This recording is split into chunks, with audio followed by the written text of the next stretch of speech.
Hey Earth, it's God's Comic Brad Stine, and this is Brad Stine Has Issues, the Rewound edition. Folks, we're going to have a brand new Brad Stine Has Issues this September. In the meantime, this summer, we're going to take you back to reimagine the interviews that got this whole thing started. Enjoy Rewound edition. Enjoy Rewound edition right now.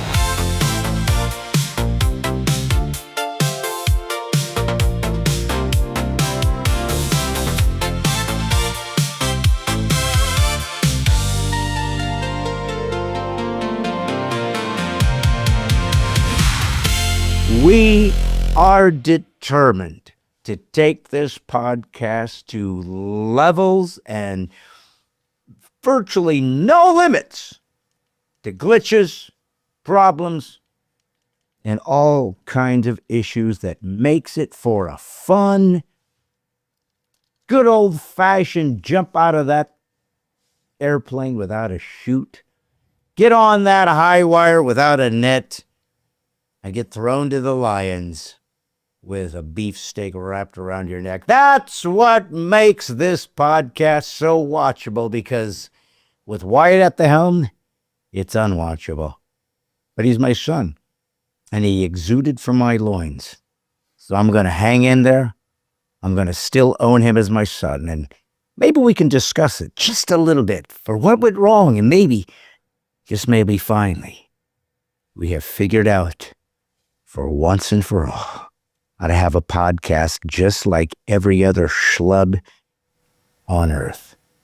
So welcome to Brad Stine Has Issues. This is where comedy, conservatism, and Christianity collide in a cacophony of clarity. Son!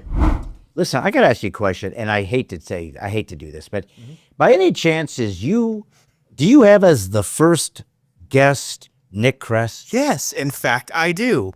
Son, are you telling me that we actually are on the same? This can't be. Lord, have you finally shown mercy on us and our incompetence? Let me keep going. All right, Nick Kress is watching with you. Jessica Martinez, number 2? Dusty Wilhelm, what? Wait, Jessica Martinez. Nick Kress is watching with you is what I have here. Yeah. Hey, Brad and Wyatt, Ashley Haas, Sherry Holtz, Jordan, hi, Brad Stein, Rebecca Daly, Dwight, hello from Belmont, Pennsylvania, hello, Dwight also, Judith, Reed Times, love your brand of humor, son. Did you know my humor was a brand? Man, you should advertise it on as that or something. I should have some kind of copyright or something. I mean, we could probably make a podcast for that sort of thing. Wyatt, if we did, it would fall apart. You know that. Especially if I'm on the helm. Oh, my Lord, have mercy. But listen, you just got back from Lowe's. Did you bring anything? Wrenches, screws? A story. Oh. One of my favorites now. All right. Okay, so. Yeah. I was just minding my own business. For those of you who don't understand, this is Wyatt Leroy Stein telling about the incident that took place today at Lowe's where he works today. Not today, but this is a story I've been waiting to share. Okay, go ahead. You should have lied and said it was today. Would it sound more organic? No, I would still be in shock if it happened today. All right, go ahead. So I had a customer who asked me where the copper wire was. Okay, copper wire. I know what that is. I dabble in electronics. Yes, I'm sure. So I said it's over at aisle 6, which it is. And then they asked me, can you take me there? So, all right, whatever. And then the curiosity got the better of me. And I asked them what I thought was an innocent question. Right. What are you going to use this for? And her response was, well, I need it for my garden. Now, I ain't no gardening expert, but I don't think you need an electrically conductive anything to garden. I may be wrong, though. Yeah. So this piqued my interest a little bit more, and I foolishly followed up with, what do you use it for in gardening? And she said, oh, I'm doing electrobotanist or something like that, like some word that clearly only 3 people on the planet actually know about. Okay. And at this point, I'm like, what on earth is that? What even is that? Yeah. And verbatim, her response is, oh, it's when you use electricity to draw energy from the ether to help your plants grow. I didn't say anything other than that. The old ether from the atmosphere so the tomatoes know how to grow routine. You know what? You'd be I shocked. seen it coming. Wyatt, you'd be shocked at how many plants are grown that way. Look, we can do the whole electricity pun war thing all we want. What I want to know is, if you really want to access the ethereal powers to help your cucumbers be slightly bigger, Right. why ether? Like, that's like a low tier energy at best. You got to be delving into that good stuff, you know, like the like the ichors or the. I thought maybe ether she was putting them under anesthesia so that they wouldn't feel the shock that was running through their roots and their enzymes, which has got to be, I consider it vegetable abuse, Wyatt.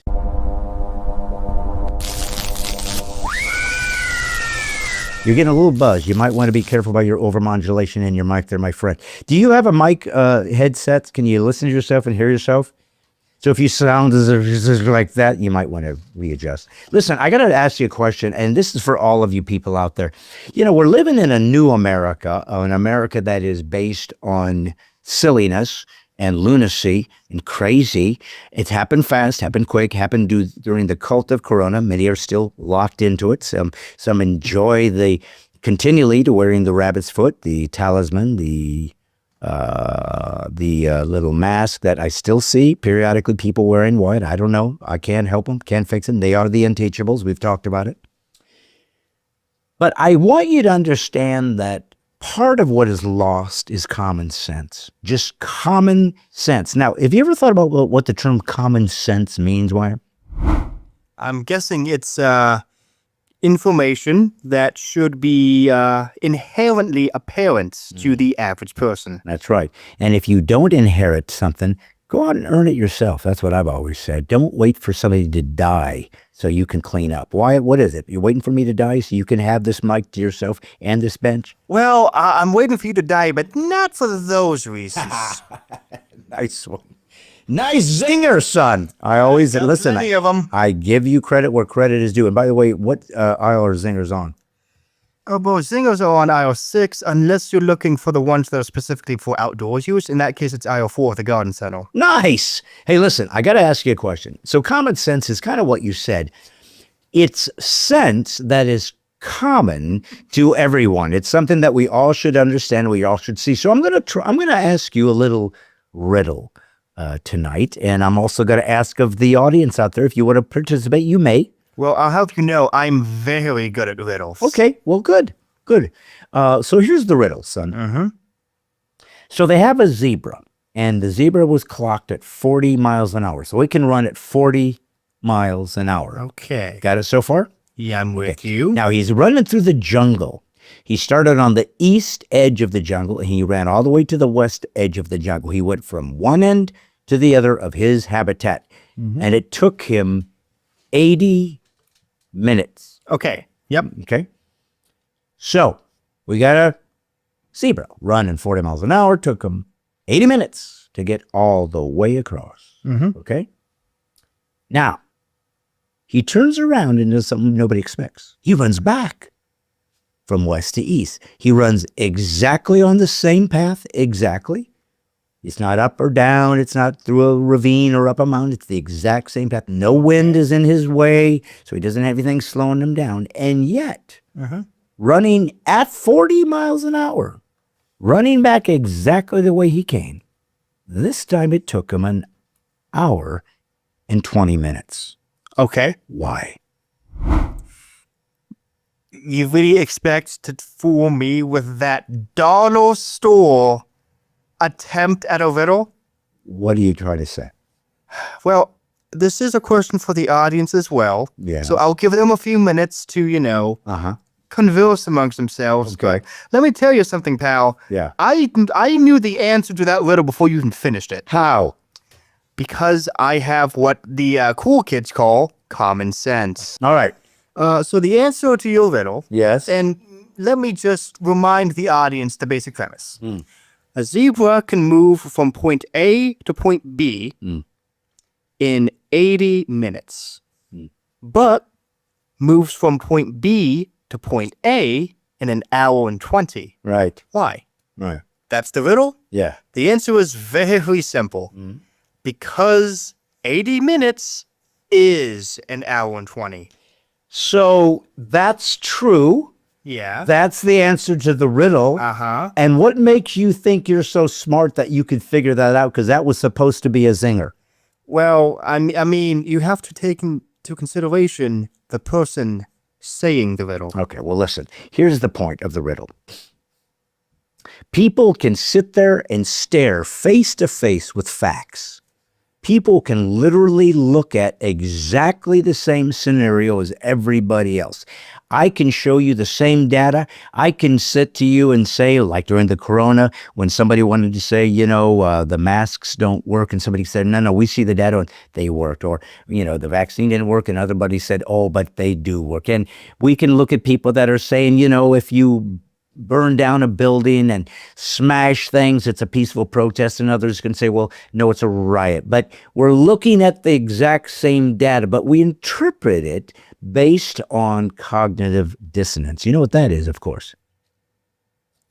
And that is us seeing the world through what we've already decided is true and making everything try to match our presupposition, what we already believe is true.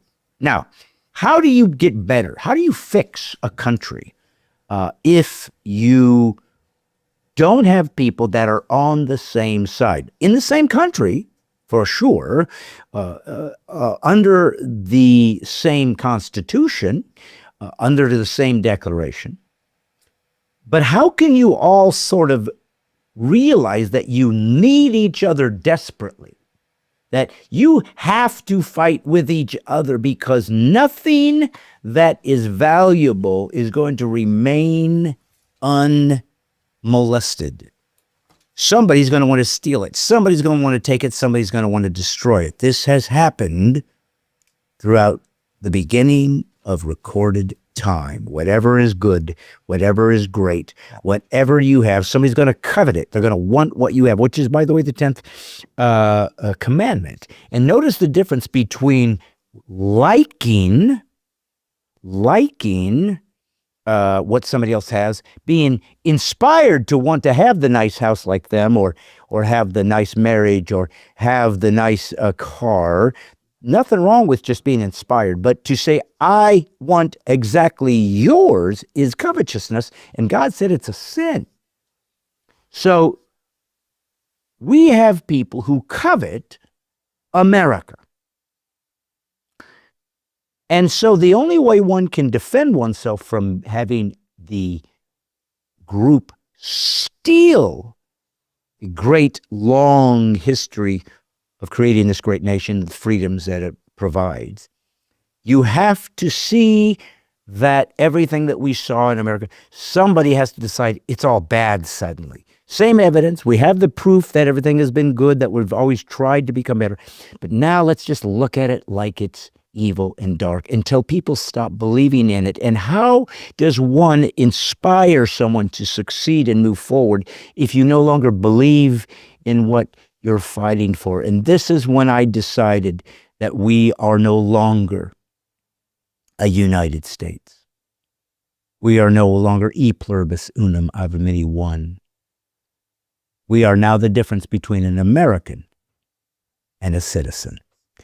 I've made this clear on many occasions, but it's going deeper and deeper. A citizen is someone who gets the benefits of the Constitution, the benefits of the freedom that this is given, the benefits of the American dream, the benefits of capitalism, the benefits of a sovereign border, the benefits of a powerful army, the benefits of free speech, and they crap on it.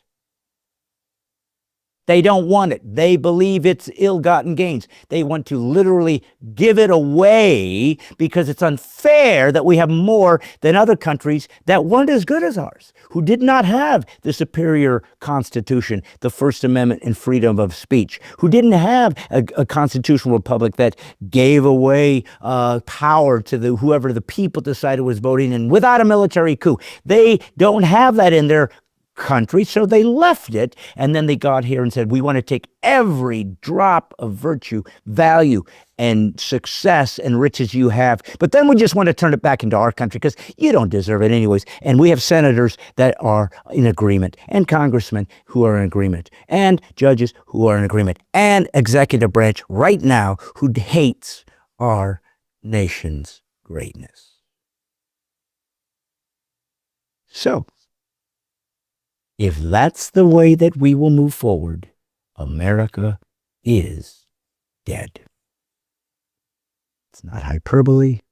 It's not a game. It's not over the top. It's not over dramatic. If you've ever seen the history of countries that have come and gone, that have been destroyed, and have collapsed upon themselves like the Roman Empire or the Greeks or whomever, even Europe and Britain, it's a historical fact that these things happened, that these people were great, and then they vanished into oblivion or simply became a shell of what they were. That's where we are heading now. Can we stop it? Can we stop it? Yes. Can we? Yes. Will we? I doubt it. You see, when you have large groups of people who watch a president destroy our ability to have even our own power source, but farm it out to places that hate us and want to destroy us. When you have a group that shuts down pipelines so we don't have to rely on other people's fuel. When we have groups that have leveraged the idea that the climate is falling apart, even though we have reams and reams and reams of data over decades of these climatologists giving us these dire warnings that never came true, but using it and leveraging it now so that you cannot continue to succeed while the ultimate polluter, China, continues to do whatever the heck they want. We have citizens, not Americans, you do not get the privilege of using that name again, who are literally handing over the keys of the kingdom. But to see people in America give away their freedoms, to see people not care about this nation and want it to be destroyed, thinking it doesn't deserve its place, even though it's given up more freedom to more people of ethnicity than any nation on earth. The fools not seeing what we've done and what will happen when America goes, how everyone who's a marginalized voice, if China controls things, will be thrown in prisons and their organs harvested like the Uyghur Muslims are right now. These buffoons don't see history and don't see what Marxism has done and how they immediately burn and destroy those people who are on their side because they realize you're weak, you're cowards, and you're easily manipulated. So we don't want you anywhere near us. Get us what we want, and then we will throw you away. That's what you are, a commodity. I can't fix you. You're unteachable. So it is what it is. But there are those out there who aren't, who want to fight. Let's see if we can do it. Because, you know, folks, the fight, believe it or not, and I don't care if you're a Christian or not, you're welcome to join us. But the West, as we know it, was formed and formulated on the Judeo-Christian ethic of how the world works. Now, they certainly used Platonic and Aristotle and Socrates' philosophies in Greece to incorporate into much of what we've done. And Christianity, of course, brought those elements of the natural order into God's order so that the sacred and the secular would be given equal access and equal reality. All of the things that we hold dear, like civil liberties, human rights, children's rights, women's rights, all people are equal. All of these are Judeo-Christian ideas. They did not exist in any other civilization, any other philosophy, any other ideology, any other religious group, ever. And it created the West, as we know it. That's dying, by the way. Because why? Because we're walking away from that ethic, that virtue, and that belief that God Almighty must be honored. I don't care if you agree with me. I don't care. I'm giving you this information so that it will either be a clarion call and marching orders to do something to fix it, or it will simply go into the archives of history, and years from now, somebody can stumble across this interview and say, look what this guy was doing. He was warning people about what was happening. It's there now. And look, it wasn't there yet. He was warning them, and they still let it go. You see, folks, it's a spiritual battle. If you don't believe in the spiritual realm, I feel sorry for you because you're out of balance. You don't know the full extent of what makes a human human. You have a spirit, a soul, and a body. That's why you don't see a lot of the things that that others see, because you don't give access to God and his insights in the Holy Spirit. But I'm giving you the information so you'll know what's happening, so that if we die, you'll know that you were responsible and that there were people that were trying to sound the alarm. But it's a spiritual battle. There's evil demons out there. If you haven't seen what's happening in America, what is being honored and lionized by the Democratic Party, and I claim them. I'm no fan of the Republicans. They are as corrupt and as even worse so traitors to us who believe that they would continue to defend the original Constitution and our conservative values. They haven't. They betrayed us. So they're worse to me than demons. But because the Democrats seem to have control over the dissemination of information and all of the access to that which we look at to see how culture is functioning, it's demon control. I mean, it is demonic. It's as evil as and it's going to get worse. Unless people say no more. All jokes aside, freedom is worth fighting for. At bradstine.com, you can join the mighty 10,000 and enjoy exclusive perks, special benefits, and members-only content, all while helping us continue spreading the message of Christian nationalism and standing for faith, family, and freedom. And while you're there, check out comedy DVDs, shirts, hats, and more. Every membership and every purchase helps keep this mission moving forward. Join us today at bradstine.com. I'm going to laugh while it's legal. Today we have a guest that we're going to be interviewing. An interesting guy. He's been on once before.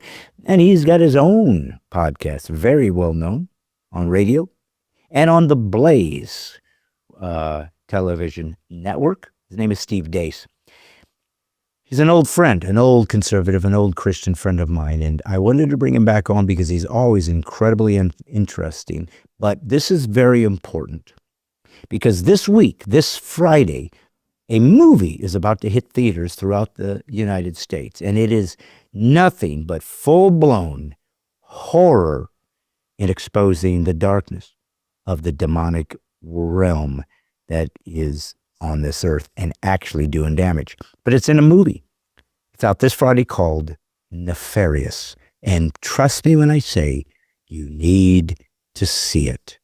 It is amazing. It is taking faith-based films to a whole new realm you have never experienced. And I should know. I've been in over 20 myself.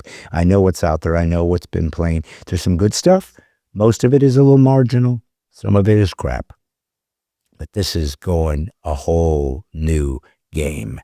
And I want you to see a quick trailer for the movie. I'm going to ask you to call your pastor, your church groups, your conservative groups, your patriot groups. Go buy tickets and swarm the theaters this Friday. Share this to everybody you know. And let's show that we know what is at hand and that we will fight back. But we also understand the spiritual realm and how real and dangerous it can be. So I'm going to show you a quick trailer to Nefarious, just to whet your appetite. And then we're actually going to talk to the guy who wrote the book that the screenplay was written about. And you'll get to hear all about this crazy faith-based film coming out Friday, Nefarious. Here's the trailer. Buckle up. Do you think I'm evil? Evil isn't a clinical diagnosis. I'd like to ask about why you brought me here today. Do you believe in demonic possession? No. Well, then you won't believe anything I'm about to tell you. Then give me something to make me believe you. Okay. Let me inhabit you. He got in your head, didn't he? He claims he's a demon. He's a master manipulator. By the time he's done with you, you'll have your head so twisted around you think you're the killer.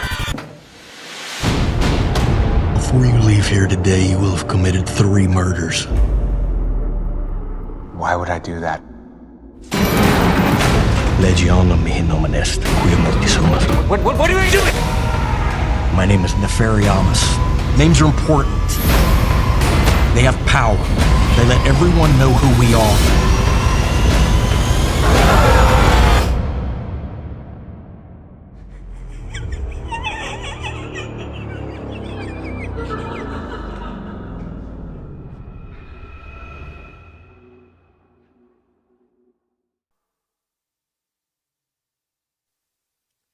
I tried to warn you. This movie rocks. I actually was at a premiere to watch it, that he invited me to come see it. And I told him I have got to, when it's ready to hit the streets, I'm going to dedicate a podcast to this movie. I want people to go see it. This is about the darkness that's really upon us, folks. Now, of course, it's fictional, but it's based on ideas and stories that have been told that are true and that are pretty nefarious, which is exactly what the name of the movie is. It came from a book he wrote called A Nefarious Plot. Steve Dace wrote it, and you might be familiar with him if you watch The Blazer. You'll listen to conservative commentators. He's wonderful. And so we're going to talk about this movie. We're going to talk about faith-based films in the future. We're going to talk about America and its potential future or downfall. I didn't know in my life that I would ever have this conversation with fellow Americans who literally have to understand, I don't know how we're going to overcome this because we don't seem to be in unity. We don't seem to care enough to want to do whatever is necessary to fight back. So I want you guys to get ready to go see the movie this Friday, and let's make this thing a home run. But enjoy this interview. Some of it is difficult, dark, and disappointing. But there's always hope. And if we go down fighting, guns blazing. And if you're a Christ follower, all you do is go home. So, get your popcorn, get your acai juice, sit back, put your feet up, take the shoes off first, and enjoy an interview with God's comic Brad Stine and the writer of this amazing movie coming out this week, Nefarious, Mr. Steve Dace. Steve, how are you, my brother? I am well, man. It's always good to talk to you, Brad. Thank you for having me, as always, brother. Well, I'm always blown away that you would take time because you have your own amazing show that is much, much, much more popular than mine. But nevertheless, we're all in the same boat. As believers, we believe that we're part of the family, which means sometimes you got to throw a bone to your brother. I don't know, man. I've done one of these. You've done 20. So I'm nipping at your heels, though. We'll see how this one goes. Well, I will say this, though. I wish I could have been in this film. And you graciously even offered me an opportunity to even audition for it, which is very kind of you and gracious. But I've seen the movie. For those of you who are tuning in and don't know what we're referencing, but you're about to find out, I promise you will be hearing about it in the marketplace because it's going to really make a noise. It's called Nefarious. And it is it's a film based on a book that I think you sent me a few years ago, a nefarious plot. It might have even been the galleys. Maybe you wanted me to maybe do an endorsement. I don't remember. You remember how I got involved with? Yeah, I think you did actually end up endorsing the book. But yes, I wrote a book. I made my first trip to Washington, D.C. To promote my first wide release book, Rules for Patriots. And I was in the shower, Brad, and I getting ready to go do some publicity appointments. And in the back of my head, this just popped in out of nowhere. This book is dedicated to all the out there, especially those of you who had no idea that you were being used all this time, for you proved to be the most useful idiots of them all. Nefarious. I thought that's a bizarre thought. I mean, it just came completely, literally out of nowhere. I just heard this audible thought in the back of my head. So I got showered, went and did my appointments, get back to my room, and And I just start playing around with this thought. And I come up with the idea that it's a book dedication. And I start working with it a little bit more, and I start writing what ended up being the introduction of the book with the idea of taking C.S. Lewis's Screw Tape Letters and writing a sequel, because I had written one book in my career at that time. So, of course, I am qualified to write C.S. I figured if Barack Obama can write 2 memoirs before he's 40, after one book, I can write C.S. Lewis's sequel. Well, and a Nobel, and he even got a Nobel Prize for not doing anything. So yeah, you were in good company. Yeah. Yes. So the audacity of nope. Yes. I wrote the introduction. It ended up being most of what is in the introduction to this day. And I realized what better place to get inspired about the idea of a demonic takedown of America than being in Washington, D.C., right? Where you're watching it happen, and of course, with any sequel, the threat's got to be bigger, right? Got to be bigger than the original, and so I took Lewis's idea of letting us see behind the veil of darkness on the temptation of us as people, and extrapolated it to the takedown of an entire culture. And so I wrote this book called A Nefarious Plot, and it was written by a demon general from hell named Lord Nefarious, who was tasked by the devil, his master, Satan, with the destruction of the United States. And in this book, he connects dots, names like real movements, real names. These are real people in American history, how he did it. He walks us through how he destroyed America. And the reason why he puts this plan in print is not, like a comic book villain. Well, now that I have you captured, let me show you my plan. It's not like that. He needs to convince his master, the devil, that the plan has worked. And so the best proof of that is to put it in our faces. And the fact that we won't turn away from it, that we won't acknowledge it, that we'll think it's silly, is proof that our hearts are so hardened to truth that the plan is in motion, is irrevocable, and now Satan can move on to his final stage of global dominion now that the United States is essentially off the chessboard. Okay. And I wrote this book, and my show was in its nascent stages at the time, and it did okay. I mean, we sold about 5,000 or 6,000 copies, and only about 5% of books released a year will even do that. Okay. And I thought it was kind of I thought it was really well written. I go back and read it now. It's by far the best thing I've ever written. And I thought it was kind of over. I was going to move on to the next chapter of my life. 6 months later, I get a call out of the blue from someone I work with now every day, but I didn't know him at the time. Glenn Beck called me. And he says, "Hey, man, a mutual friend of ours gave me your book, and it blew my mind. And I want to get you on my show to talk about it." And I said, "Well, Glenn, I really, if that book had its run, I don't want your 10 million listeners to know about my book, so I'm going to pass." I was on Glenn's show the next day for an entire hour because I'm not an idiot. All right. And we had a great conversation about it. And it just so happened that driving around Burbank, California that morning was a guy named Chris Jones. He was part of a new production unit of guys who would come out of HeroFlix that wanted to start their own outfit called Believe Entertainment. And they had just, after God's Not Dead, they were getting ready to do their own movie for the first time from concept to market. They had bought the rights to Abby Johnson's whistleblowing memoir of Planned Parenthood, Unplanned. And they were wondering what their next movie was going to be. And they'd always wanted to do something that focused on spiritual warfare. But finding the right MacGuffin there that doesn't glorify evil while being honest with it is not an easy needle to thread. Okay. And so, and not to mention, they probably couldn't have $100 million budget to take a Frank Peretti novel and turn that into like a CGI film. You're not going to have that right in our genre. And so Chris is listening to me talk about this book, and it's just blowing his mind too. And he goes back to the office before his partners get in, and he buys it on Kindle, reads it in one sitting. And then when the rest of his partners get in, he's like, "All right, guys, I'm just going to turn a page, not even going to pick one. I'm just going to randomly pick a page and read out of it. And you guys tell me what you think." And he just picked a page out of the book and read it to the rest of the team. And they were like, "Wow, that's a movie." And that night, so they all then read the book. The rest of them did that day too. That evening, I've got the kids to bed. I'm down here in my man cave. I fire up the Madden football. The wife's at a women's retreat. I'm going to chillax, and I get an email that says, "Hey, man, we want to buy the movie rights to your book." And I thought it was for sure a Nigerian prince. So I deleted it and went back to playing video games. And that little voice in the back of my head again said, "You might want to rethink that decision," And so I Googled these guys. Turned out they were legit. And we negotiated for a couple of months. And right before Christmas of 2016, we signed the movie deal. I actually put in my deal no cheesy conversion scenes. That's actually in my deal. No cheesy conversion scenes, right? Yeah. I didn't want to undermine the entire movie with that, and the cringe factor.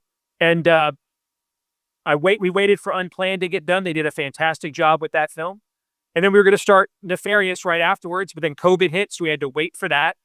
And we started storyboarding the movie in June of 2020 when Gavin Newsom temporarily reopened California. And Brad, it's been an incredible ordeal. It's been the last few years, not just because of COVID, but everything else that went into this. It's been the most challenging and rewarding moments of my life, maybe certainly my career, maybe my life, getting to the point we're going to release this in theaters. My grandmother was into the occult when I grew up. I didn't become a Christian until I was 30. So I'm really familiar with the horror genre, and I watched all the horror movies when I was a kid and stuff growing up. And I knew the behind the scenes stories of The Exorcist and The Omen, and people died, and challenges and plane crashes and terrorist bombings, and what happens when you honestly show what the enemy is like. And our movie is in that vein, but it doesn't have any of the beheadings or gore or profanity that those movies have, as you know well now. But it's going to also pierce behind pull the veil back. You're going to see real demonic evil in this film. And I guess going in what you're in for, but until you go through it, you don't really know. I mean, I nearly had my marriage fall apart during the filming of this. Really? But here's the thing: it's better now than it ever has been. When we talk about spiritual warfare these days, a lot of times we do so from the vantage point of the enemy. Oh, the devil's after me. Oh, this was tough. Oh, it was hard. I mean, I watched God perform. I don't know how else to describe it. Numerous miracles to get us to this point. Whether it's, Amy and I, classic story, lots of Christian couples. Now my wife's a therapist. Now she has the Christian couples going to her office. Classic discussion. Put all our energy into the kids. Really didn't, put our own relationship kind of on hold and our own issues. Now the kids are older, and now all those were no longer overloaded in schedule. And so all these issues that we didn't deal with now all come to the forefront, right? And you start thinking, well, maybe maybe God would want me happier with somebody else. I mean, it's just a classic tale for Christian couples in their 40s. We went through that. Now our marriage is better than it has ever been. God just did a miracle. I mean, everything the enemy has thrown at us, God has defeated back. We're gonna have features on the DVD version of this later this year to tell people what we went through to make this movie. The doors God opened. When you see this movie Nefarious in theaters the week of April 14th when it opens around the country, you're going to be blown away by the quality of the production. Yeah. The sound editing, the cinematography, the visual editing. It's way beyond our budget, Brad. And one of the reasons why, we had closeted Christians in Hollywood who heard about this project, who heard about how we were trying to do a Hollywood-style thriller, but from our worldview, all right, to reach the unbelievers and Gen Z. And they're like, we that should have been done a long time ago. We want to help. And people came forward and did stuff off the books at market rate. Our marketing guy, John Sullivan, who's maybe the best at marketing Christian and conservative movies in the industry, he's working for 75% below his normal rate. And John won't tell you that, so I'll tell you for him, okay? He did that because he believes in the potential impact of the unique approach we took in this movie, that we really went to Nineveh in this movie, and thinks that in this moment in history has a unique providential potential with cultural impact. One of my favorite stories of the making of the movie is we get done filming, and the way the Oklahoma Film Credit works is everything you do in Oklahoma is eligible for the rebate, and so we're like trying to go to the bathroom in Oklahoma. We're like trying to move to Oklahoma. We're trying to do everything, hire every Oklahoman we can. Okay. And so we get done filming the movie, and we're like, let's hire this editor in Oklahoma. He's won some awards, might be pretty good. Well, he did documentary editing. That's not the same as a feature film. And it was just beyond his grasp. And it turns out that edit of the film was just unwatchable. And now we're 3 months into post-production, and what do? And I'm doing my show one day, and out of the blue, this guy named Brian Jeremiah Smith emails me. He goes, hey man, you probably don't know me, but I loved your show. Never miss an episode. I heard you talking about our show Midnight Mass on Netflix and how much you love that. I was the editor of that show. And I was about to do the House of Usher for Netflix, but they demoted me because I'm the only editor here that didn't take the poison jab. And now that the jab mandate's been overturned, they can't fire me, but they're not sure what to do. So they've put me on indefinite paid leave. I've got free time. If you need an editor, here's my resume. I look at his resume. He worked on like Get Out and all kinds of major Hollywood and studio, like Netflix kind of productions. All movie names your audience would know, and all in our genre. Yeah. And he just came out of the blue, emailed us out of the blue. We couldn't afford him, Brad. We didn't have to. Yeah. We paid him what we could. Netflix paid him for us. They paid him to edit our film. He was on, and he kept saying to us, listen, the minute Netflix calls me back to work, I got to go. So I'll do this as long as I could. They finally called him back to work, Brad, the day after we finished editing the film. I cannot make this stuff up, okay? The day after we finished the film, they called him back to work.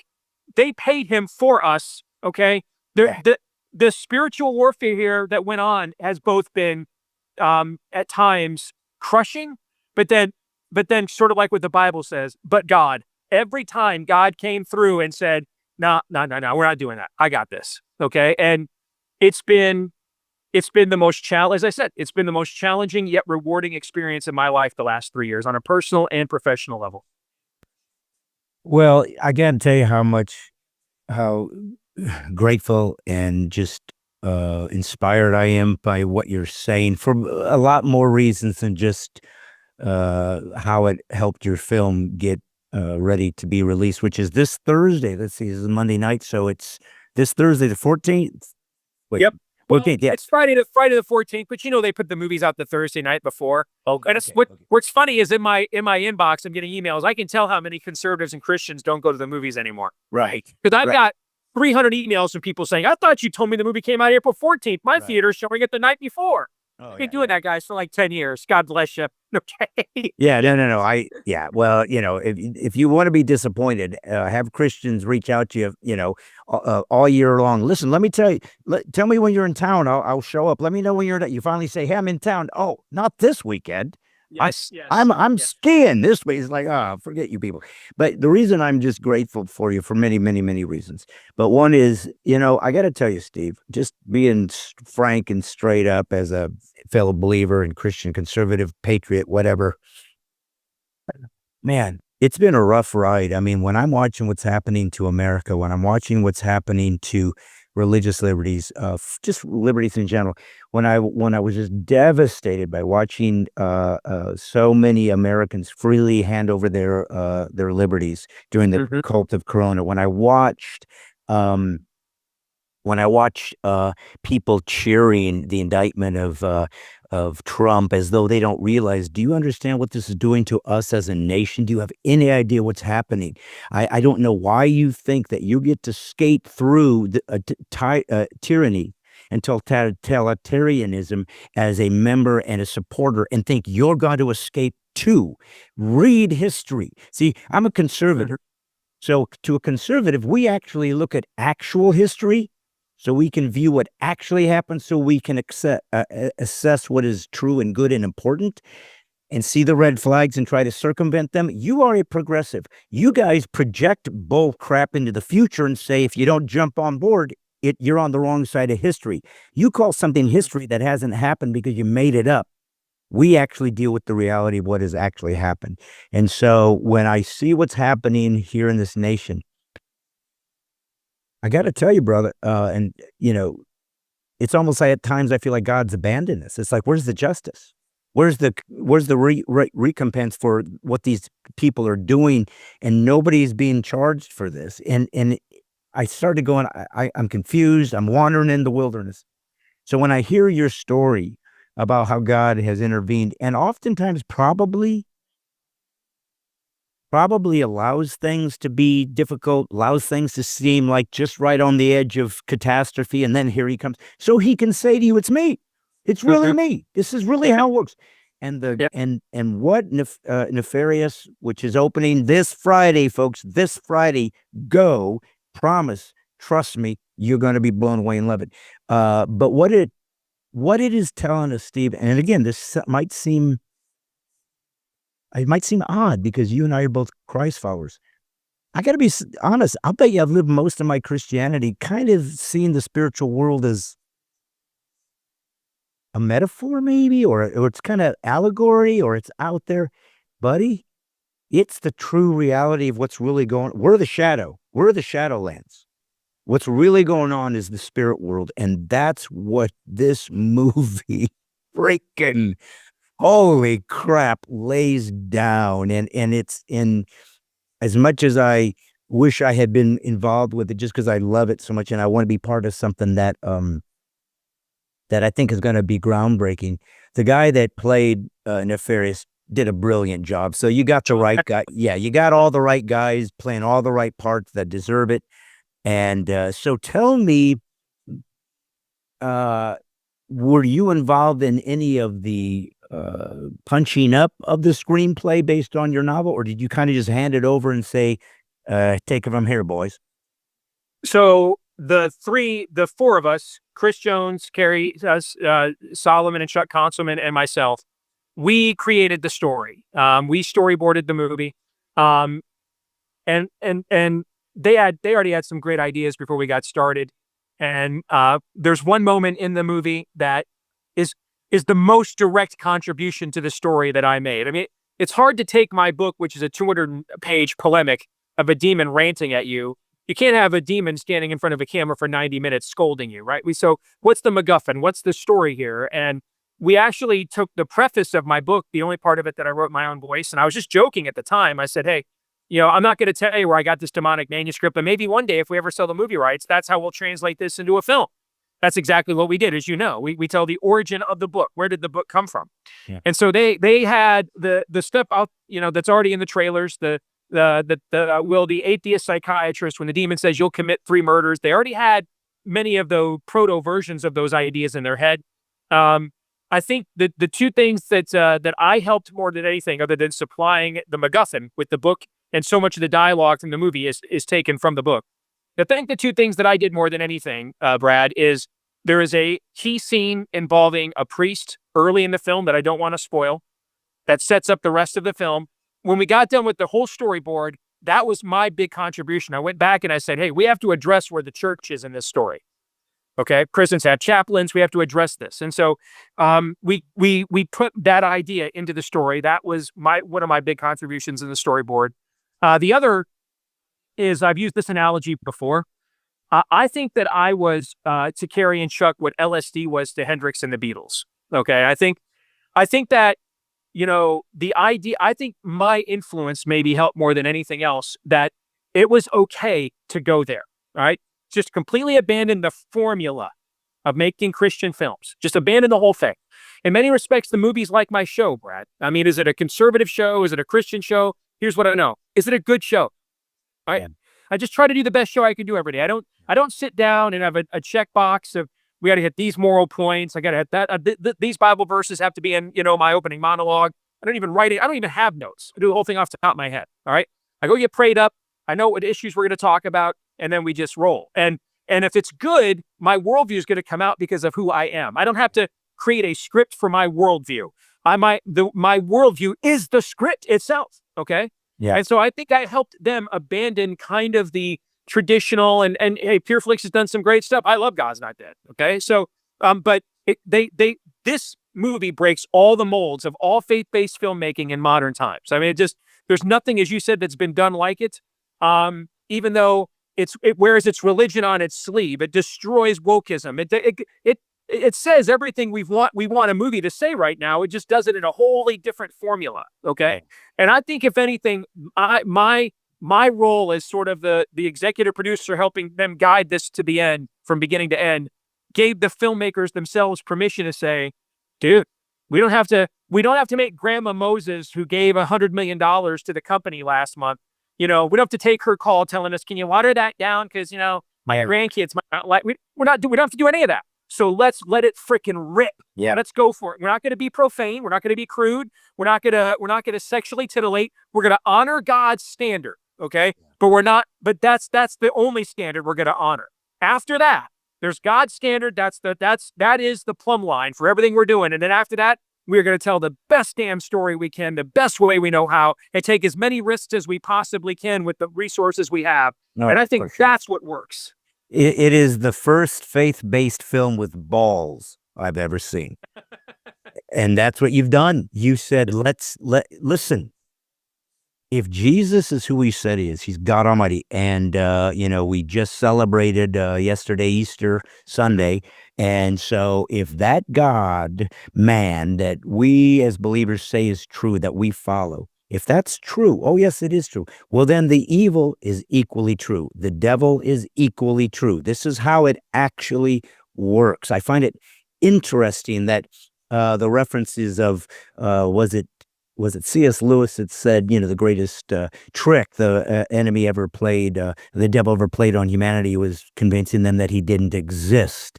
And in this movie, Nefarious, out this Friday, folks, again, show up or don't complain because the world's falling apart around you. When you have a chance to support financially and with your existence, your existential showing up and saying, I identify as a Christ follower, I'm not ashamed, and I am going to storm the gates of hell and destroy them by simply supporting something that somebody else took a risk on. Somebody else took a risk on, okay? You guys didn't pay for this. You guys didn't risk your dough. You guys didn't find the acting. You guys didn't do the editing. You didn't try to find the distribution. You didn't risk the P&A money. You didn't do anything. What you did do is sit around all day long. Where's our great Christian films? It's right here. If you don't show up, shame on you. You're despicable. Enough is enough. You either start standing up for what you think is true, and that means showing up and get your money out and pay for the best protest you can make is not standing in front of an abortion clinic with a sign saying, you're all going to hell. Sometimes the best protest is to invest in something you believe in. Do that. Be that guy, because I learned a long time ago, Steve, because, like I said, I've been in a bunch of faith-based films. And prior to that, I was the only, I think even to this day, Christian conservative comic that uses Judeo-Christian worldview as my social commentary and cultural, observance and how I commentate on cultural issues. And because of that unique stance of mine, I've always had this tightrope that I've had to kind of navigate, because when God called me the church, brother, I thought just being clean, and because I came out of comedy clubs, I was in the nightclubs, working the best comedy clubs in the world as a Christian, not cursing, not doing sex jokes. So I said to God, why do you want me in the churches? Because I thought being clean in a nightclub was being a good witness. I'm showing Right. I'm showing the world that, look, I can be as funny as these guys. I don't have to say F once. Mhm. But I wrestled with that. I wrestled with God. Hey, and he's saying, you don't need to sell Christians on clean comedy. They already bought that. You need to sell the mainstream that show it's as good. That's what I thought my mission was. And it was a wonderful, it's a wonderful little, way of bumper sticker, definition of what I thought I was doing in the clubs. But God's pretty straightforward. He said, I didn't ask you where to go. I asked you, will you go? You said yes. You go where I said. You're going to the churches. Because in the future, now, this is 20 years ago, maybe, or 15. In the future, I need you to redefine to my people the packages that I'm going to come in to talk to my people about the lay of the land, because America's going to change, and they're going to have to renew their minds as to being able and prepared to receive information and messaging from me in unorthodox ways that they're not used to, and they just better buckle up, because I'm weeding out the posers. It's showtime. And the game is on. And that's really what I think this movie Nefarious has done is, and I got to tell you, man, holy crap, bold. So much of this movie is dialogue, and it's kind of one, it's not like one shot. Obviously you got different angles, but essentially the majority of it is in pretty much one location. And that's rolling the dice, because it's like, you better freaking have something compelling to keep people locked in, because you are really counting on the information, the dialogue, and so forth and so on, to hold the people's attention and to compel them. Well, it does. It does. But the other thing that I think is interesting as a conservative, that as you and I are, of course, is once again, when you mentioned that this entire book that launched this, you were almost given an intro to a novel when he gave you that phrase. And yet look at Alinsky's Rules for Radicals. He dedicated that to Satan. He dedicated to the original, what did he call it? I'm paraphrasing, to the original radical or the original miscreant or whatever he called them. But here's a guy that said, I'm going to destroy America in the West and dedicate it to my God and Savior, Satan. So here you sit kind of as an antithesis to that, saying, oh yeah, get a load of this. And that's really what it is. So I guess, what is it that you've heard now that you've had a number of previews and folks coming out of it? What do you think people are getting from this, perhaps, that they haven't seen in other faith-based films? It's been fascinating. First of all, the response has been overwhelmingly positive. I mean, people have been blown away by how well acted it is, how well directed it is, the pacing of it, the quality of the sound, the quality of the dialogue, how smart it is, compelling it is. And I did have one, and we've had, all kinds of phenomenal ministerial endorsements, even by some very big names. I did have one big name probably a lot of people would know, but I won't call him out publicly. Who said that he didn't like to film because he prefers more stuff like what the Erwin brothers do, like Jesus Revolution. And first of all, I love Jesus Revolution. I think it's a very good film. I went back to him and I said, we made the same movie as Jesus Revolution. We made the same film. Here's why. In the movie, Lonnie Frisbee says to Chuck Smith, hey, if you want to reach this young lost generation, you have to speak to them in a way that they understand. And this is their language, all right? The bare feet, the beatnik, the hippie, the music, this is their language. Speak to them in a language they understand, right? Jesus didn't preach to Galilee speaking French. He spoke Aramaic, Hebrew, Greek, the languages they understood, all right? We did that. I told this pastor. I said, here's the thing. This culture, this young generation has been worked over by the darkness.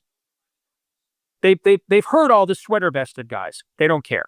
They've heard all the Hawaiian shirt nice guys. They don't listen, don't care. Doesn't resonate with them. Heard all the pleated khaki panted guys. Did make a dent. All right. You tried the softer side of Sears. You tried being nice. You tried being their buddies. They just rejected all of that because they can get that everywhere they go. So the language that they do understand, what they are attracted to, is the darkness. So sometimes you use the darkness to tell them a truth, and that's what Lewis does in his Screw Tape Letters. Use the darkness to tell them the truth they may not take from another source. I said, that's what we did. Here's the difference. You're just 80 years old, I told him. And so the sins of when you and your boomer generation were having free love and free drugs, your parents thought it was the freaking end of days. Yeah. You guys were taking your clothes off in public, fornicating with each other out in parks, putting construction paper on your tongues. They thought it was the literal end of civilization. It seems trite to you because that's the sin of your era. And so you're anesthetized to it. You are callous to it. You may have even participated in it like Greg Laurie once did. It's his salvation story. But in the time, 65 years ago, that looked like the end of Western civilization to the parents and grandparents of that era. It seems trite and kind of Disney to us, but in that period of time, it was darkness on earth. Well, this is our period of time, darkness on earth. And just like Lonnie Frisbee says to Chuck Smith, I said, Pastor, you're 80. You either need to retire, I told him this, or you need to start speaking to the next generation in a language they understand. The number one genre, you know what the number one most profitable genre of movies is? And by the way, other than the NFL, the most lucrative entertainment industry in America is Hollywood. And the number one genre, horror, thriller, number one genres, number one. That's what, last year, Brad, they coming out of a pandemic, they still released over 30 horror films, Hollywood did, in a year coming off a pandemic. The people can't get enough of this stuff. And we're just letting the enemy have this supernatural genre. We're not speaking into it at all. Yeah.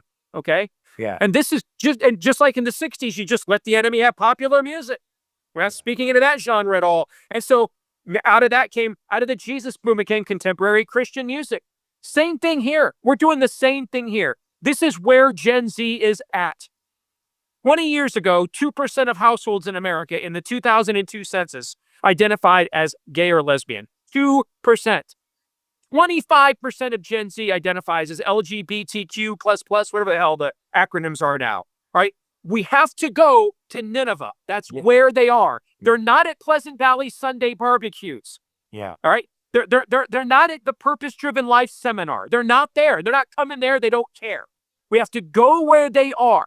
And that's where they are. They're on the lip of the mouth of madness. And they're about to belly flop into a Romans 1 judgment here in about 5 minutes, unless we grab them by the proverbial throat and say, do you understand the true stakes we are playing for here? What is really going on? Do you see the truth of what you really believe? And in this movie, we force that conversation. We make them see the truth of what they really believe. And you can take our trailer and take our marketing, show your unbelieving friends and family members, and they're going to be like, oh, that looks cool. That looks dope. I want to go see that. And now you drag them to the theater and let us smack them around a little bit with the truth of evil, and then take them out to ice cream and coffee and pizza afterwards. And now that they've been shown the darkness, you lead them into the light now. We did the hard part. We had the conversation with them that most pastors in America, frankly, don't want to have anymore. The bad news. We told them the bad news. Now you get to go tell them the good news afterwards. No, for sure. And, it's interesting because, I mean, if you think about the horror genre, virtually every time there's Christian references, there's a cross somewhere, there's a priest, there's a nun, there's some kind of Bible, some kind of fanatic. So they always have to poach Christian imagery, Judeo-Christian elements, including Satan. I mean, where do we get our story for Satan, the demons, for legion, for being cast out, for exorcisms? This is all Christian elements that they use and poach and yet repackage as entertainment. Now, that's important, that there's a differentiation between being moved by a story and being entertained in a way that should be frightening. There should be nothing about demons that you trivialize or trifle with. They're frickin' real, and they will butcher you and laugh while doing it. This is as bad as it gets. And the difference is when they show it in the guise of a horror film, it feels kind of safe. It's kind of a fourth wall thing. We get to stay sort of secluded, protected while we watch the evil take place. But it's not really evil. It's just crazy, and it's scary, and it's jump, what do they call them? Jump scenes. And that type of stuff. It's that. So they're sort of tapping into your adrenaline, and they're tapping into your sense of concern and fear and anxiety and whatnot. And then they come watch Nefarious this Friday, and they're confronted with, oh, and just by the way, this is frickin' real. Just so you know why you have this fear when you watch these, and then suddenly at the end they somehow release you because the demon is somehow cast into the swine or ends up at the bottom of the ravine after he fell off the cliff. Okay, well, guess what? He ain't going anywhere. Not yet. He's really here. He's really watching you, and he's scared crapless at this movie because you are exposing him as legit, and he needs to be grappled with. So what do you find, what do you hope a Christian, a true believer, when they leave from this, what do you hope they bring with them on the way out? And what do you hope a non-believer will bring home with them? I know you mentioned let's witness together, let's discuss these spiritual issues. But if you were to leave the Christian with something that they have to grapple with intellectually, spiritually, as well as a non-believer, what would you want that to have accomplished? One mild spoiler: the whole movie is a provoking. The whole movie is a provoking. Now, most of it is provoking the unbeliever to recognize the truth of what's going on around them. But there are moments where we provoke the church. One of them happens early on. Yeah. And our psychiatrist, James, says to Nefarious, I didn't know this was a fight. And Nefarious says, that's why you're losing. Yeah. Yeah. And so that is something that I would hope our people would get provoked to understand. Do they understand the stakes of what is truly going on? Do they understand those? I would also want to encourage our people. I don't believe that God has necessarily given up on America, although he certainly is well within his rights to, given what America has become. I do think that maybe he's given up fighting in the arenas that most American Christians are accustomed to.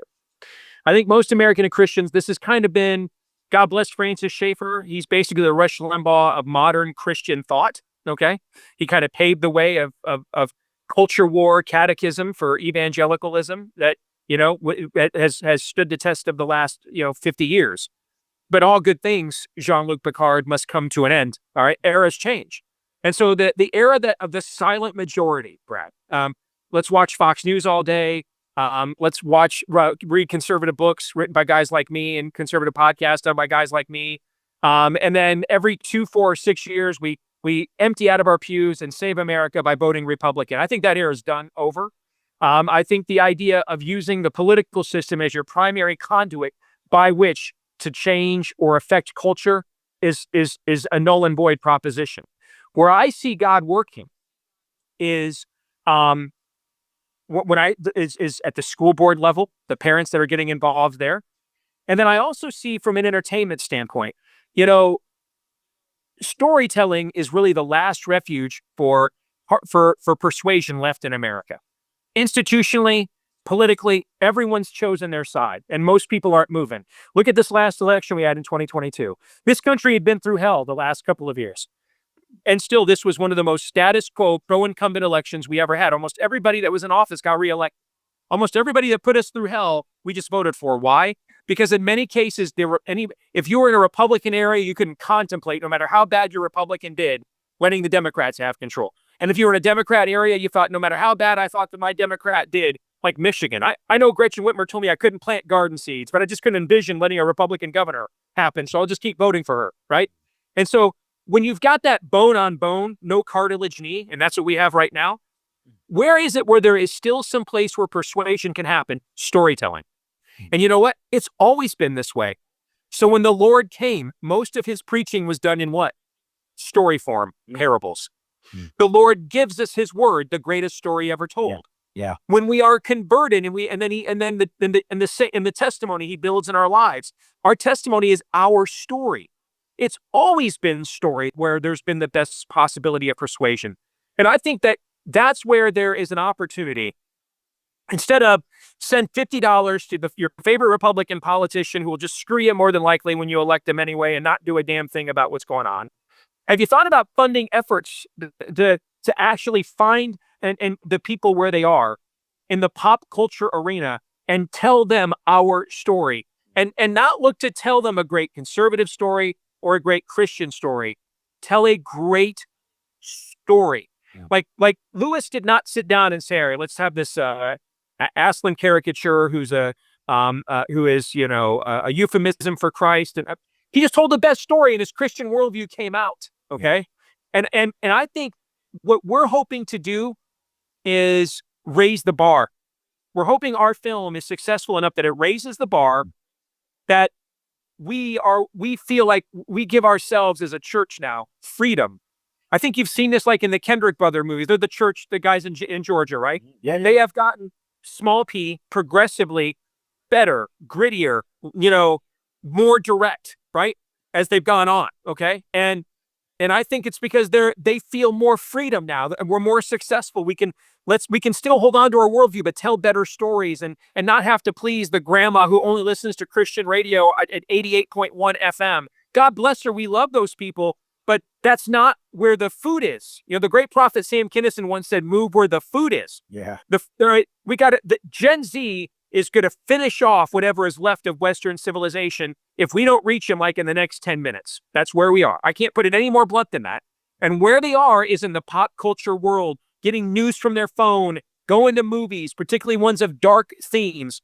And I hope that when you see our film, we've raised the bar of what we as Christians, without sacrificing our values at all, but stylistically give ourselves more permission to tell better stories than we have in the past.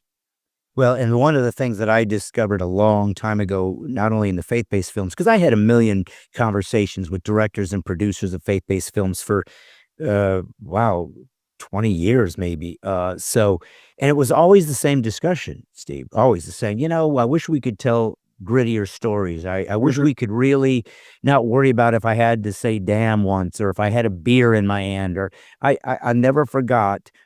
Um, I never forgot the story about when brick and mortars, Christian stores still had some sway, and I was in Lifeway bookstores. I don't know if they have them there in Iowa or did. I think they might be all gone now. But anyways, they were important at that time, and you would have your projects in there. My DVDs were in there and whatnot. And over the years, I realized that honestly, the best faith-based films that had ever been made always secularly produced.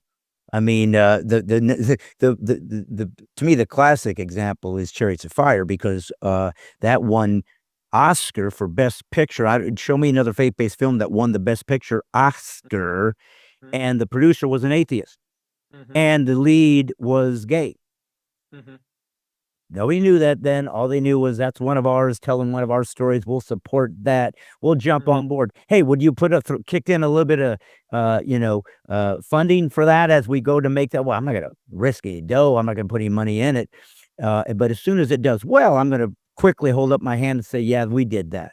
We did. That. I didn't risk anything, but I'll sure take the accolades when they seem to show up. And it's that cowardice, that fear of Christians risking that has been so difficult, because The Blind Side came out, another wonderful faith-based film, not because they were sitting there preaching Christianity. They were showing Christianity. These are just Christian family that helped out a kid who was in need. Well, they had it at Lifeway bookstores, and some pastor or somebody complained because I think one of the gang members or the hood where they went back to this Michael, what's his name's hometown, Michael Orr. Michael, yeah, he had like a beer, or maybe he had a gun, whatever, because they were representing a gang member, and the guy didn't like that. It was in Lifeway, which was Southern Baptist, suddenly pulled them off of this complaint, and I said, I don't know what else to tell you people. But no wonder we are literally being ignored. I wonder if people read the Bible. I mean, exactly. Have you read the Bible? I mean, most of Genesis could be turned into a reality show. Okay, and pornographic. That's the first book. Steve, Genesis is pornography. It's got incest. It has daughters having sex with their fathers, a man uncovered naked. It's got, What we're touching on here, Brad, is we have decided, and the church has put grace and truth at loggerheads, that we can't both do outreach and boldly proclaim truth. We have to do one or the other. The reality is the church has discovered there is comfort, meaning I don't have to get outside of my silo, and profit to be made in being comfortable and nicer than God, and therefore has lost much of its prophetic witness and role in the culture. It is that if I'm nicer than God, I don't have to worry about alienating a family member by confronting them. I don't have to worry about losing something for my faith or suffering at all. Of course, in other parts of the world, believers don't even know where the next meal's coming from. I might get fired from a job that I already secretly can't stand anyway. What is suffering? Well, I'm Mother Teresa. Okay.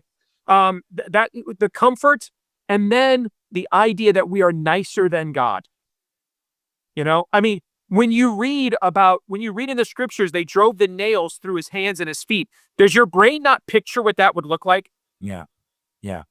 Or I'm sorry, you're just so holy that your brain just moves, doesn't imagine what that would look like whatsoever. You just move on because you live in a sanitary existence.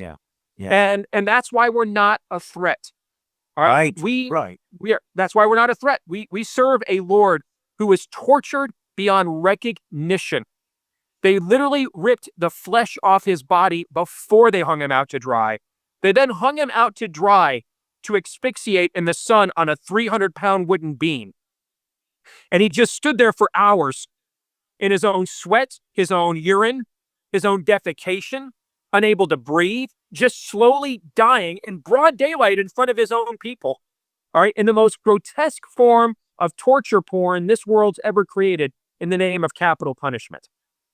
And you want to come back and say, that's just not nice. And I think there's one of the stories in the Bible that I think really sums up the current era of the Western church is the story of the sons of Korah.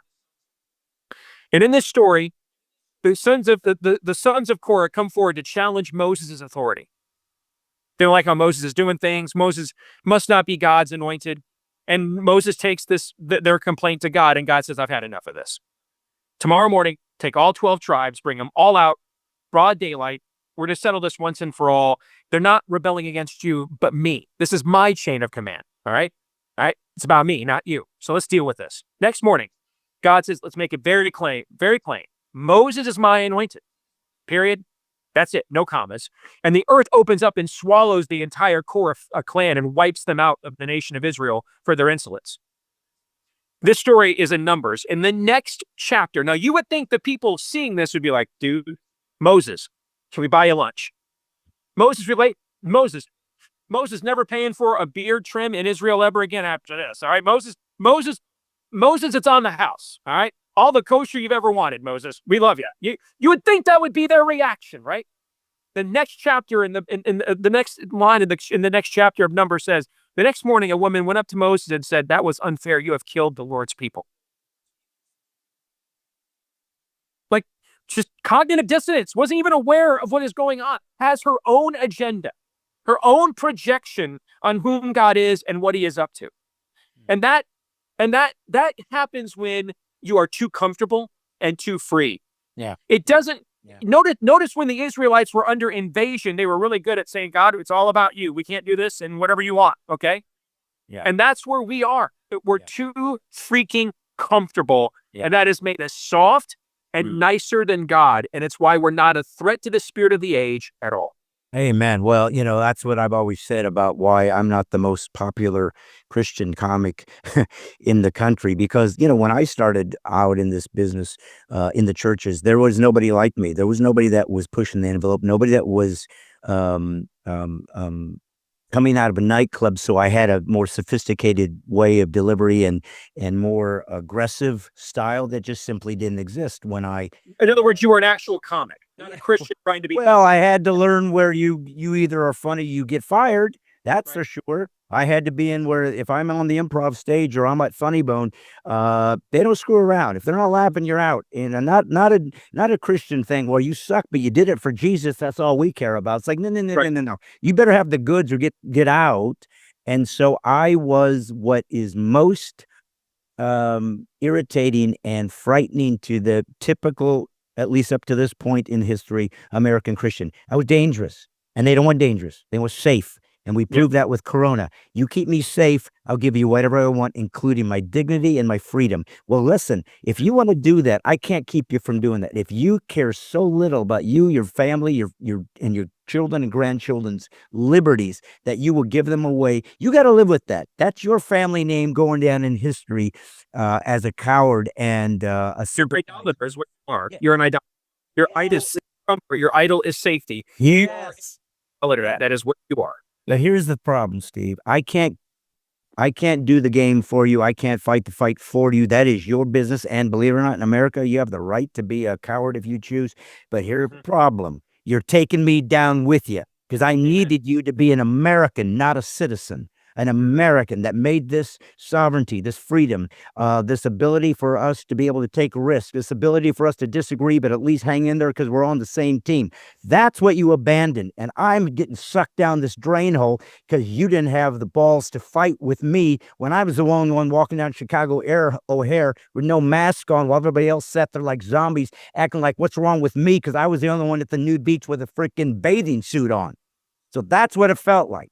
That's what it looks like when you stand alone and really believe your people are going to jump in and say, he's right, let's jump in. Well, listen, that's what I love about this movie is that you guys jumped in and said, get a load of this. You may not like it, you may not be comfortable with it, but from this day forward in faith-based films, you're going to have to deal with this, because now we got a whole new way this can be done. And it's crucial. It's crucial because my people for too long in America, Steve, have been taught to judge content instead of context. And that unsophisticated inability to see the depth of what is being said, which is more important than what is being meant, is more important than what is being said.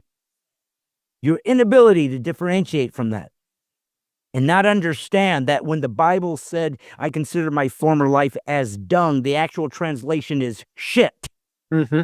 Your inability to understand why words are so important, especially when they are gritty, because sometimes that gritty form of delivery, that logos is what's necessary to rip apart that shield you've put together to keep you from dealing with the reality that you suck at this and it's time to get in the game. We can't have posers anymore. God is weeding out the wheat and the chaff. And buddy, I would jump in with the wheat if I were you, because this ain't going to get any better. But you, my friend, went ahead and made a movie that you should be proud of. Your actors, your producers should be proud of. And I mean that in all true Christianity. We assume that we give God the glory. We assume that He's the one that gave us the abilities to create and to think as you do. He gave you your passions. He gave you your desires. He called you to Himself and you became one of His. So of course we give God the honor and the glory, because we're here just to tell His story. That's why we're here. Amen. But it's okay. It's okay if He gave you 5 talents to come back and say, I got you 5 more, Dad. You proud of me? And He said, yeah. I only gave you 3 and you didn't complain. I brought you 3 more. You proud, Dad? I sure am. Only gave you 1. What'd you give me? Oh, I buried it.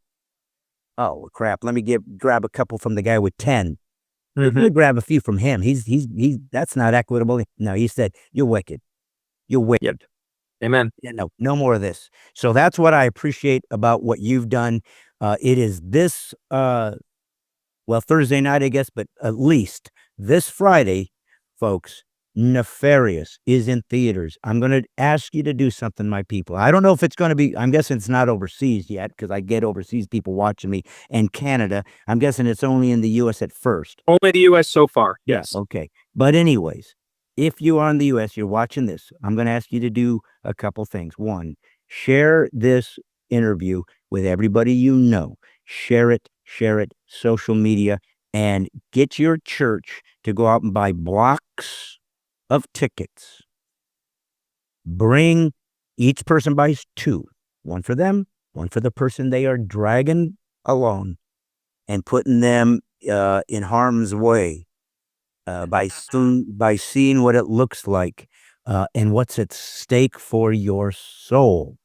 If you don't understand the sign of the times and where we're at. Thank you, brother, for making this movie. Oh, I pray to God, not only does it do blockbuster, but that it starts a new revolution of what faith-based films can be and what they're going to be, so that the mainstream filmmaking industry looks at us and goes, how do we get as good as you guys? That should be our goal.